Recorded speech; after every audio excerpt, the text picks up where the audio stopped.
Hi, my name is Gautam and I actually stay in Markajgir itself. Like, I had this back pain. It's been 1.5 years. I have tried many treatments like chiropathy, oil massage, physiotherapy especially, but it didn't work out as much like what I expected. I strongly suggest homeopathy. You people can carry on with the homeopathy. Area Markajgiri and doctor name is like Nageswara Rao and the clinic name is Neocare Homeopathy. ఓం మహాగణాధిపతయే నమః.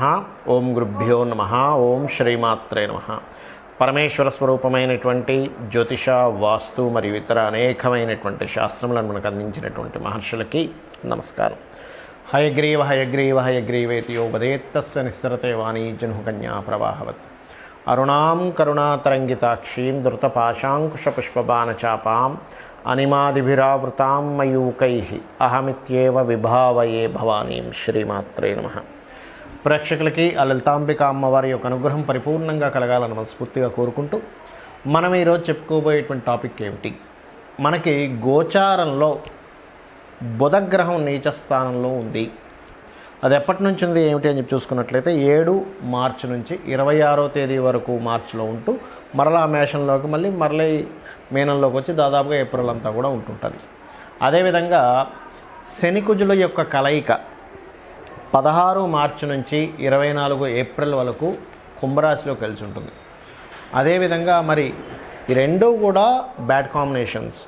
మరి ఏదైనా ఒక మంచి ఉందా అంటే రవిగ్రహం ఉచ్చస్థితిలోకి వెళ్ళబోతుంది. ఎప్పటి నుంచి? మార్చి 14వ తేదీ నుంచి. కాబట్టి ఈ యొక్క గ్రహస్థితులను అనుసరించి మనకి ఈ గ్రహాల యొక్క స్థితి వల్ల ఏ విషయాల్లో ఖచ్చితంగా జాగ్రత్త వహించాలి, ఏ విషయాల్లో బాగుంటుంది అనేటువంటి విషయం ఇప్పుడు మనం తెలుసుకుందాం. ఒక్కొక్క లగ్నరీత్యా, లగ్నం తెలియని వారు రాశిరీత్యా చూసుకోవచ్చు. తులాలగ్నము, తులారాశి.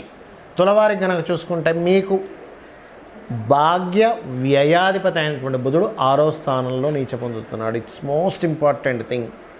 అదేవిధంగా ఆలోచన స్థానంలో ద్వితీయ చతుర్థ పంచమాధిపతి, ద్వితీయ సప్తమాధిపతులైనటువంటి ఈ కాంబినేషన్ ఎవరైతే ఉన్నారో శనికుజులు పంచమంలో కలయిక ఉంది. దీనివల్ల కలిగేటువంటి ఫలితం ఏమిటి?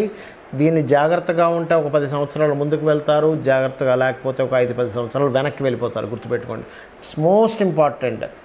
అలాగే రవి గురువుల యొక్క కలయిక సప్తమంలో కలుగుతుంది. దీనివల్ల అద్భుతంగా జరగనుంది. ఇదేంటో చెప్తానని మీకు ముందుగా గుర్తుపెట్టుకోండి. ఇదేమిటి? ఫస్ట్ ఆఫ్ ఆల్ చూడండి, ఒక్కోసారి మనం ఏదైనా ఒక ఇన్వెస్ట్మెంట్ చేసేటప్పుడు ఈ బుధుడు 6లో నీచబడి ఉన్నందుకు ఎవరో ఏదో చెప్తారు, మనకు తెలిసిన ఫ్రెండ్స్ ఎవరో ఏదో చెప్తారు, అరే ఇక్కడ పెట్టు, నువ్వు బంగారం పట్టిందల్లా బంగారం, మనం దాన్ని నమ్మేస్తాం. గుడ్డిగా ఎందుకు నమ్ముతామని చెప్తా ఉన్నాం. మనకున్న కష్టాల వల్ల మనం నమ్ముతాం దాన్ని. అరే చాలా అప్పులు ఉన్నాయి, ఇదేదో చేస్తే నాకు కలిసి వచ్చేస్తుంది కదా, ఎందుకు నేను ఈ డేర్ చేయకూడదు? ఎన్నో డేరింగ్ చేసాం, ఇదొక్క డేర్ చేసేద్దాం.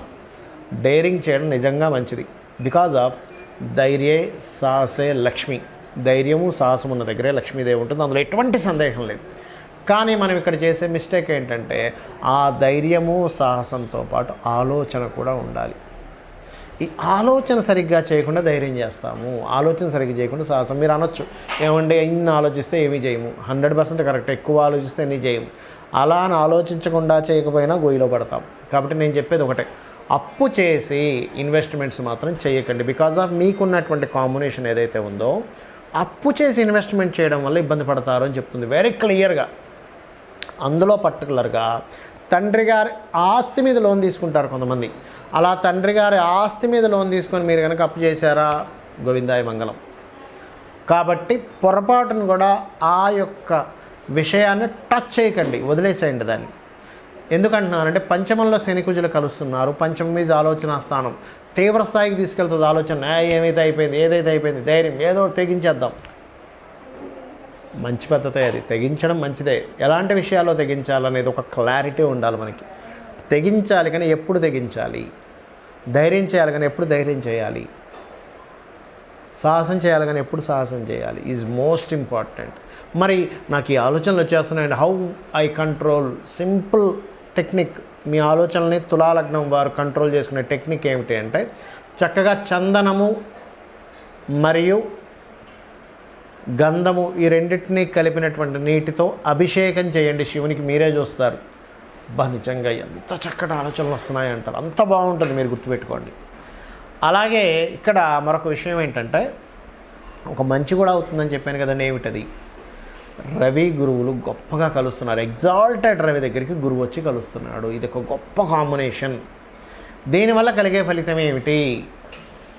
మంచి లైఫ్ పార్ట్నర్, మంచి బిజినెస్ పార్ట్నర్సు, సమాజంలో మంచి పేరు ప్రఖ్యాతలు రావడము, మరియు అదేవిధంగా మీరు చేసేటువంటి బిజినెస్లో కొంతవరకు ఒక మంచి స్టేటస్లోకి వెళ్ళడము, సమాజంలో మెయిన్గా ఒక మంచి పేరు ఇస్తాడు, ప్రమోషన్ రిలేటెడ్గా కొంతవరకు కలిసి రావడం, ఇటువంటివన్నీ కూడా జరుగుతాయి. అందులో ఎటువంటి సందేహం లేదు. మీకు ఒక ఉన్నత స్థానంలో ఆలోచిస్తున్నారని ఒక పేరు కూడా రావడం అనేటువంటి జరుగుతుంది. అయితే ఇక్కడ పంచమంలో శని కుజులు ఉన్నందుకు కొంచెం సంతానం విషయంలో కూడా కొంత జాగ్రత్తగా ఉండండి. మిస్క్యారేజెస్ అవుతుంటాయి. స్త్రీలు కొంచెం కేర్గా ఉండాలి. అంటే జాతక జ్యోతిషాస్త్రం ఏమైనా ఏది చెప్తుందంటే మీరు కేర్గా ఉండి మీరు కాపాడబడాలని, అంతేగాని మీరు ఏదో భయపడాలని కాదు. సో ఇవి చేయండి. శని కుజ బుధగ్రహం దగ్గర దీపారాధన చేయండి. గోవుకి క్యారెట్లు, బెల్లము, గోంగూర తినిపించండి. అన్ని విధాలా మీకు బాగుంటుంది. ఇక్కడ యూనివర్సల్గా అసలు ఏం జరుగుతుంది? అసలు జాతకమే తెలియదండి, నాకు రాశి తెలియదు, లగ్నం తెలియదు, ఏమీ తెలియదు, మరేం చేసుకోవాలో కూడా చెప్తానండి మీకు. ఇక్కడ యూనివర్సల్గా జరిగేది ఏమిటి అంటే, నేను మీకు ఫిబ్రవరి నుంచి ఇండికేట్ చేస్తూనే ఉన్నా. జనవరి ఫిబ్రవరి నుంచి అల్లర్లు జరుగుతాయి, జాగ్రత్తగా ఉండండి. కొన్ని అల్లర్లు జరిగాయి. బాంబేలుళ్ళు జరుగుతాయి, జాగ్రత్తగా ఉండండి. బాంబేలుళ్ళు కూడా జరిగాయి. అదేవిధంగా సడన్ ఇన్సిడెంట్స్ జరుగుతాయి. నౌకాదళాల మీద కూడా కొన్ని ఇవి జరుగుతాయి. అంటే నీటిలో ప్రయాణం చేసే వాటి మీద సడన్గా అటాక్స్ జరుగుతాయని చెప్పాను ఛానల్స్లో. అంటే అదేదో నా గొప్పతనం కాదండి, 1% కూడా నా గొప్పతనం కాదు. మహర్షులు మనకు అందించిన గొప్ప విజ్ఞానం అని చెప్తున్నా. ఇదంతా కూడా ఇదేదో మనం ఏదో చదివేసుకున్నాం ఆస్ట్రాలజీ, అందుకే నేను గొప్పగా చెప్పేశాను, ఇదంతా తప్పు. నా అలా అనుకుంటే కంప్లీట్గా సరస్వతీదేవికి మనం సరస్వతి అమ్మవారు మనకు అనుగ్రహించి ఇచ్చింది అనేటువంటిది మనం అర్థం చేసుకోవాలి. ఆ మహర్షులు గొప్పతనం అర్థం చేసుకోవాలి. వాళ్ళ పాదధూళి యొక్క అనుగ్రహం ఉంటే మనం ఈ మాత్రం ఏదో చెప్పగలం అనేది మనం అర్థం చేసుకోవాలి. అయితే ఇక్కడ నేను చెప్పేది ఒకటే. ఇదంతా ఎందుకు చెప్తున్నా అంటే ఇంకా ఉందండి. ఈ శని కుజుల కలయిక ఉంది. బుధుడు ఉన్నాడు. ఈ బుధుడు యూనివర్సల్గా ఏం చేస్తాడంటే, ఈ 2 నెలలు కూడా షేర్ మార్కెట్లో సడన్ అప్ అండ్ డౌన్స్ ఇస్తాడు. షేర్ మార్కెట్ గురించి బాగా తెలిసిన వాళ్ళు దీన్ని డబ్బు చేసుకునే వాళ్ళు ఉంటారు. షేర్ మార్కెట్ సరిగ్గా తెలియని వాళ్ళకి పరిస్థితి ఏమిటి అంటే దీనివల్ల నష్టపోతారు. అంటే బాగా అనుభవం ఉన్న వాళ్ళు చూడండి, ఇప్పుడు మార్కెట్ ఉంది, ఈ పలానా సమయాల్లో రేట్లు తగ్గుతాయి కానీ ఒక నెల పోతే బాగా పెరుగుతాయని ఒక అంచనా ఉన్నవాడు ఏం చేస్తాడు, ఇప్పుడు కొనిపెట్టేసారా నాకు తెలుసు 30 సంవత్సరాల ఎక్స్పీరియన్స్ ఉందంటాడు, కొంటాడు, పక్కన పెడతాడు, టక్కన రైజ్ అవుతుంది, అమ్ముతాడు, అప్పుడు బాగా డబ్బులు వస్తాయి. అలా ఏంటంటే షేర్ మార్కెట్లో విపరీతమైన ఫ్లక్చువేషన్స్ ఈ బుధుడు ఇవ్వనున్నాడు. చాలా జాగ్రత్తగా ఉండండి. ఇది అద్భుతమైన ధనయోగాన్ని ఇస్తుంది, అద్భుతంగా లోపలికి తీసుకెళ్ళిపోతుంది. సో ఫ్లక్చువేషన్ విపరీతంగా ఉండేటువంటి సమయం ఇది. ఇక రెండవది, ఇక్కడ రవి శనిని, కుజుణ్ణి, రాహుని దాటుకుంటూ తిరుగుతున్నాడు ఆయన. అసలు రాజకీయాల్లో మీరు మనకి స్వాతంత్రం వచ్చినప్పటి నుంచి ఇప్పటి వరకు చూడనటువంటి డిఫరెంట్ కోణాలు జరుగుతాయి దీనివల్ల. నేను ఇది ఫిబ్రవరి నుంచి చెప్పుకుంటూ వస్తున్నా. మరలా ఎందుకు గుర్తు చేస్తున్నా అంటే గ్రహాల యొక్క ప్రభావం ఎలా ఉంది. ఎందుకు చెప్తున్నానంటే ఈ మాట, చాలామంది తెలియక ఈ రాజకీయ సంబంధించిన వాటి మీద కూడా బెట్టింగ్స్ కాస్తుంటారు. దయచేసి వాటి జోలికి వెళ్ళకండి. ఎందుకంటే బెట్టింగ్ రిలేటెడ్ సంబంధించినంత బుధుడు కారకత్వం, ఆయన నీచబడ్డాడు అంటే అయిపోయింది. కాబట్టి ఈ విషయాన్ని గుర్తుపెట్టుకోండి. అలాగే మరి రాశి నక్షత్రం తెలియని వారు ఏం చేయాలో అని చెప్తా అన్న. ఏమిటది అంటే, శని కుజులు కలయిక ఉండడం వల్ల చేసే జాబ్లో ప్రతి జాబ్ దగ్గర ఏదో ఒక తెలియని ఒక ఘర్షణ, మార్పులు జరుగుతూ ఉంటాయి. Because of Saturn is the working nature and worker అనుకుంటే, కుజుడు ఈజ్ ఫైటింగ్. ఈ కలయిక ఉంది ఇక్కడ. అలాగే ప్రతి బిజినెస్లోని ఏదో తెలియని ఒక స్ట్రెస్ ఉంటుంది. కానీ ఈ స్ట్రెస్లో ఈ బిజినెస్లో, ఎందుకంటే బిజినెస్ కారకుడు అయినటువంటి బుధుడు నీచ స్థానంలో ఉంటున్నాడు. కానీ ఈ కాంబినేషన్ ఏదైతే ఉందో గుర్తుపెట్టుకోండి. దీన్ని అర్థం చేసుకుంటూ ముందుకు వెళ్ళగలిగారా సూపర్గా ఉంటుంది. బిజినెస్లో కానీ జాబ్లో కానీ. మరి కేవలం అర్థం చేసుకుంటే సరిపోతుందా అంటే ఏమీ లేదు. సింపుల్ టెక్నిక్ ఒకటి చెప్తాను. ఇది కనుక మీరు చేయగలిగితే లోకం మొత్తం ఎలా ఉన్నా మీకు మాత్రం చాలా అద్భుతంగా ఉంటుంది. గుర్తుపెట్టుకోండి. ఈ టెక్నిక్ కనుక చేయగలిగితే ప్రపంచం మొత్తం ఏమైపోయినా మీకు మాత్రం బాగుంటుంది. అదేమిటో చెప్తాను చూడండి. మీకు దగ్గరలో గోశాల ఉందండి. సింపుల్గా ఏం లేదు, పిడికెడు బెల్లము, క్యారెట్లు, ఆకుకూరల్లో సింపుల్గా గోంగూర కట్ట చక్కగా కట్ చేసి ఆ గోవు దగ్గరికి వెళ్ళి, దేశీవాలి గోవు సాక్షాత్ అమ్మవారే గోవు రూపంలో ఉందని భావించండి. అమ్మవారి రూపంలో ఉంది, అమ్మవారికి నేను తినిపిస్తున్నాను, నా అదృష్టం ఏంటనుకొని భావిస్తూ భక్తితో తినిపించండి. మీరే చూస్తారు పెద్ద ఆపద ఏదైతుందో ఆగిపోతుంది అక్కడికి. అమ్మవారి అనుగ్రహం ఉంటే ఆపద గీపద ఏమీ లేదు, అమ్మవారే చూసుకుంటుంది.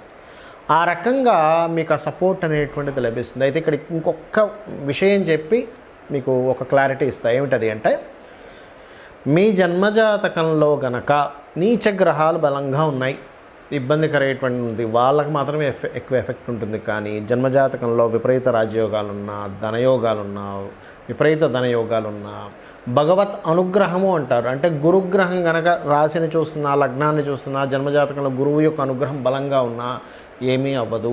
ఎలా అంటే, ఒక బుల్లెట్ ప్రూఫ్ వేసుకునే వ్యక్తి ఈ బుల్లెట్ తగులితే ఏమవుతుంది, అదొక బుల్లెట్ ప్రూఫ్ లాగా పనిచేస్తూ ఉంటుంది. అయితే ఇక్కడ మీకు అనిపించవచ్చు, ఏమండి మరి నాకు గురుబలం ఉందో లేదో నాకు తెలియదు, నాకు జాతకం లేదు, మరి ఏం చేయాలి? సింపుల్గా ఒకటే గుర్తుపెట్టుకోండి, గురుబలము రావాలి, మనం రక్షింపబడగలగాలి అంటే ఒకటి మీ గురువుని తెలుసుకోండి. మీకు చిన్నప్పుడు స్కూల్లో టీచర్ ఏదైనా విద్య మీకు నేర్పించిన వ్యక్తిని గురువుని తెలుసుకోండి. లేదా దత్తాత్రేయుడిని, జై గురుదత్త, శ్రీ గురుదత్త అనుకోండి, గురుబలం వచ్చేస్తుంది. రెండవది, శివాలయానికి వెళ్ళి చక్కగా పసుపు గంధము కలిపిన నీటితో అభిషేకం చేయండి, లేదా చందనం రాయండి, చక్కగా గురుబలం ఖచ్చితంగా పెరిగి తీరుతుంది. పరోపకారం చేయండి. అంటే ఏమిటి? ఎవరికైనా ఏదైనా అన్నమో వస్త్రమో ఏదో ఒకటి దానం చేయండి. ఎందుకంటే దానం చేస్తే గురుబలం ఎలా పెరుగుతుంది అంటే, ఒక మంచి పని ఎవరికైనా సహాయం చేయడం ఈజ్ ఆల్సో గురువే. ఎందుకు? మీరు వాళ్ళు ఇబ్బందిలో ఉన్నారు, అబ్బాయి ఎలారా నాయన నా ఫుడ్ అనుకున్నాం, ఒక వ్యక్తి వచ్చి వాళ్ళకి సపోర్ట్ చేస్తారు, దట్ ఈజ్ ఆల్సో మీరు వాళ్ళు ఇబ్బందిలో ఉన్నారు, వాళ్ళకి ఇబ్బందిలో ఉన్న వాడికి నేను హెల్ప్ చేస్తున్నా, గురుతత్వం వచ్చేసింది అక్కడ. కాబట్టి ఎవరు ఏ ఇబ్బందులో ఉన్నా చిన్నపాటి హెల్ప్, మీకు తోచిన హెల్ప్ చేయండి, ఇది కూడా గురుబలంగా మారుతుంది. ఈ రకంగా మీరు చేయగలిగితే మీ జన్మజాతకంలో ఎటువంటి దోషాలున్నా, మీకు గోచారం అనుకూలించకపోయినా ఇది చేయండి. ఇంకొక విషయం చెప్తాను, పొరపాటును కూడా ఈ బుధుడు నీచంలో ఉన్నప్పుడు, ఈ శనికుజులు ఈ కాంబినేషన్లో ఉన్నప్పుడు తెలియకుండా మనం ఏం చేస్తామంటే ఉత్తరం వైపు కొన్ని దోషాలు చేస్తాం. అంటే తీసుకెళ్ళి, అంటే దాని ఎఫెక్ట్ పెరగడానికి వస్తువులన్నీ తీసుకెళ్ళి ఉత్తరంలో పెడతాం, బరువులు పెంచుతాం. పడమరలో తెలియకుండానే పడమరలో కొన్ని దోషాలు చేస్తుంటాం. అంటే ఏంటి? పడమర పెంచేసేటువంటిది, లేదా పడమరలో పెద్ద బాల్కనీ తయారు చేసుకోవడము, పడమరలో ఉన్నవన్నీ ఓపెన్ చేయడము, అంటే పడమర నుంచి ఎక్కువ వెళ్తురు వచ్చేలా కూడా చేస్తుంటాం తెలియకుండా. ఎందుకు అంటే దీని ఎఫెక్ట్ ఇవ్వడానికి వాస్తును కూడా వాడుకుంటుంది అది గ్రహం. అంటే ప్రకృతి అలా వాడుతూ ఉంటుంది. ఒక వ్యక్తికి ఒక మంచి చేయాలన్నా, ఒక ఇబ్బంది ఇవ్వాలన్నా, దీన్ని అర్థం చేసుకొని ఈ రకంగా మీరు తెలుసుకొని ఆ అమ్మవారి యొక్క అనుగ్రహం పరిపూర్ణంగా పొందాలని మనస్ఫూర్తిగా కోరుకుంటూ శ్రీమాత్రే నమః.